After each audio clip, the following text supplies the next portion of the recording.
If you have heard of the Troubles in Northern Ireland during the 1970s, then you must be interested in the history that shaped this tumultuous era.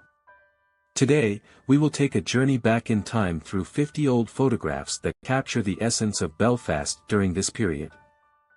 These images reflect a time of conflict, division, and resilience. Let's start with a photo taken on January 10, 1971. It was a day when members of the Irish Republican Army carried out a form of punishment attack by tarring and feathering 4 men accused of criminal activities in Catholic areas of Belfast. This act was just the beginning of what would become a continuous feature of the conflict in Northern Ireland. Punishment beatings and shootings would be used by both Republican and Loyalist groups. Riots began to erupt in various areas of Belfast, such as Ballymurphy and Ardoyne.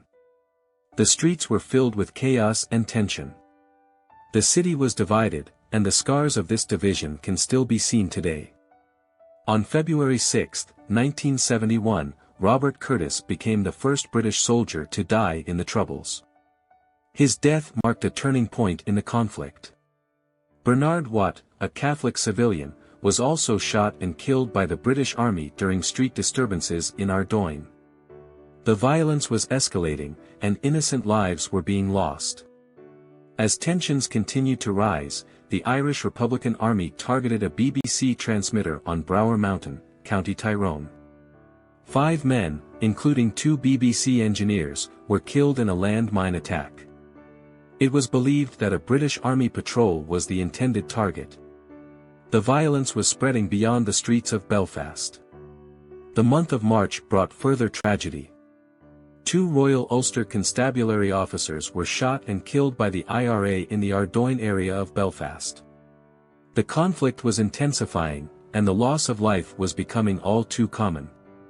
In May, the PIRA threw a bomb into the Springfield Road British Army/RUC base in Belfast, resulting in the death of British Army Sergeant Michael Willets and the injury of numerous others. The violence was not limited to one side, it affected both the security forces and civilians. Operation Demetrius, also known as internment, was introduced in August. The security forces arrested hundreds of people suspected of supporting paramilitaries. This led to further unrest and violence, with civilians being caught in the crossfire. Throughout this period, the Ulster Defence Association, a loyalist group, was formed.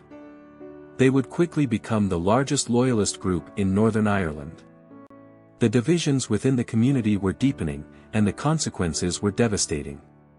On December 4, 1971, the UVF exploded a bomb at McGurk's Bar, a Catholic-owned pub in Belfast.